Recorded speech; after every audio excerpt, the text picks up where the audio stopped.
and write tan, sine, cos in the clockwise direction. Tan, sine, cos. Now 3 functions and 3 vertices remain. We write cot opposite to tan. Remember, cotangent opposite to tangent. What remains is cosec and sec. If we draw a vertical line through the center of the hexagon, we will have 3 vertices on the left and 3 on the right. So to remember what's written on this vertex, just remember that we have all functions starting with c on the right side. So we write a cosec here, and what remains is sec. That's all you need to remember about how the superhex has to be drawn.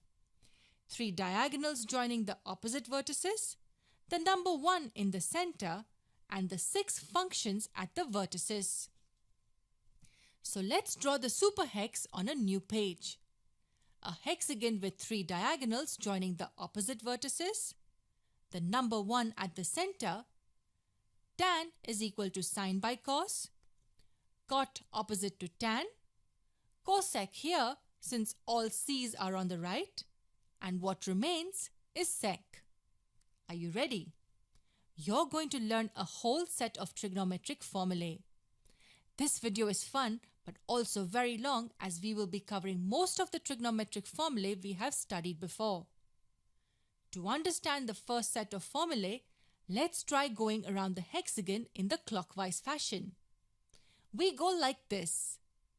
This tells us that tan theta equals sine theta by cos theta.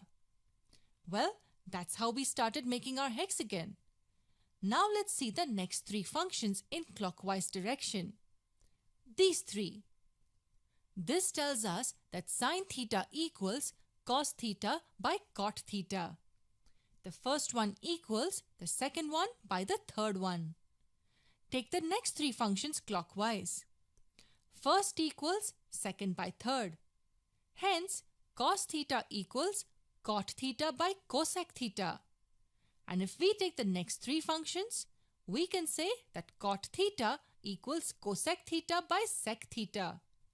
And we will get 2 more formulae if we go clockwise. Cosec is equal to sec by tan, and sec is equal to tan by sine. Wasn't that simple? 1 hexagon and 6 formulae without any effort. Great, but what if you forget that you had to go clockwise and you go anti-clockwise instead?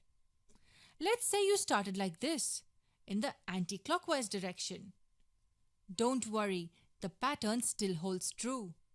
First will equal second by third. Tan theta equals sec theta by cosec theta. First equals second by third. If we take these 3 functions anti-clockwise, we can write sine theta equals tan theta by sec theta. If these 3, then cos theta equals sine theta by tan theta, and the list goes on. Whether you go anti-clockwise or clockwise, first will always equal second by third. We can easily get 3 more here. 1 simple hexagon and 12 formulae. Is that all? No, there's more. Let's draw the superhex on a new page to understand what else there is. We draw the superhex and write a 1 in the center. Tan is equal to sine by cos. Cot opposite to tan. As we have all c's on the right, we write a cosec here, and what remains is sec. In the previous set of formulae, we did not use the 1 which was written in the center. Let's see why it is placed like this. If we multiply the functions at the opposite vertices, we get a 1. This multiplied by this equals 1. Sine theta multiplied by cosec theta equals 1. This multiplied by this also gives us 1. Cos theta multiplied by sec theta equals 1. And this multiplied by this also equals 1. Tan theta multiplied by cot theta equals 1. So when functions at diagonally opposite vertices are multiplied, we get a 1. Wait, there's more. We draw the superhex, write the number 1 at the center, tan equals sine by cos, cot opposite to tan, and cosec here since all c's have to be on the right, and what remains is sec. I repeat the positions again and again so it gets etched in your brain after watching the video. Take any 3 continuous functions in the hexagon like tan, sine and cos. Tan multiplied by cos will give us sine. So if 3 continuous functions are taken, the product of the first and the third functions result in the function in between them. We can say that tan theta multiplied by cos theta equals sine theta. Take these 3 functions for example. This multiplied by this will give cosec. So sec theta multiplied by cot theta will give us cosec theta. Even cot multiplied by sine will give us cos. Cosec multiplied by tan will give us sec, and so on. First term multiplied by the third term will give us the term in between them. Does it end here? Not yet. Let's redraw the hexagon with 1 in the center.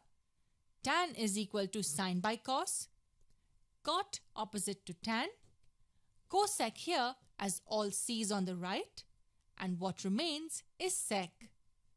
Now focus on the functions at diagonally opposite vertices.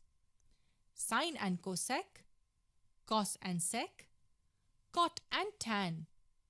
They are reciprocals of each other. Look at this arrow for instance. This arrow tells us that sine theta equals 1 by cosec theta. What about this arrow? This arrow tells us that cos theta is 1 by sec theta. And this arrow tells us that cot theta equals 1 by tan theta. If the arrow is drawn like this, we can even say that cosec theta is reciprocal of sine theta. So remember, functions at diagonally opposite vertices are reciprocals of each other.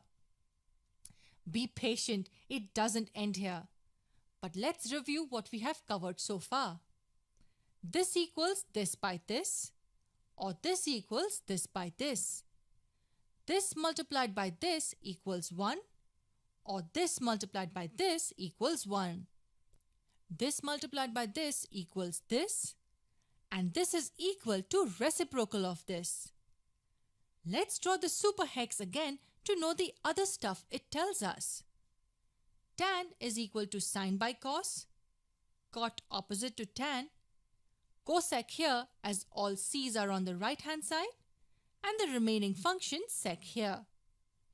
Do you remember complementary angles?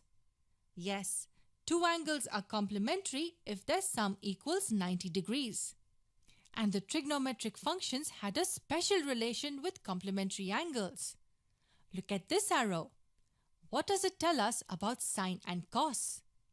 It tells us that sine of theta equals cos of 90 degrees minus theta. This horizontal arrow tells us that sine of an angle is equal to the cosine of its complementary angle. Similarly, this arrow tells us that tan theta equals cot of 90 degrees minus theta. And this arrow tells us that sec theta equals cosec 90 degrees minus theta. And if the arrow is drawn this way, it will tell us that cos of theta equals sine of 90 degrees minus theta. So a horizontal arrow tells us that one function of an angle is equal to the other function of its complementary angle. I think I have lost track of how many formulae the superhex has helped us remember. And there's more. This is the superhex again with a 1 in the center. Tan is equal to sine by cos, cot opposite to tan. Cosec is written here as we have all the c's on the right hand side, and the only remaining function sec is written here. Look at the figure. There are 6 triangles formed inside. Focus on 3. This one, and this one. Let's zoom out slightly. Okay, so here we go clockwise within each of the triangles starting with top left position. Like this: sine, cos and 1. This gives us one very important identity. This squared plus this squared equals this squared. So sine squared theta plus cos squared theta equals 1. Now let's go clockwise in this triangle. This squared plus this squared will equal this squared. 1 plus cot squared theta will equal cosec squared theta. If we go clockwise in this triangle, we get tan squared theta plus 1 equals sec squared theta. Amazing, isn't it? This arrow can also be drawn anti-clockwise from the bottom of the triangle, like this. The only difference with anti-clockwise is that there will be a minus sign before the second term. So it will be this squared minus this squared equals this squared. So we can say that 1 minus cos squared theta will equal sine squared theta. Similarly, if these two also became anti-clockwise, we get two more results.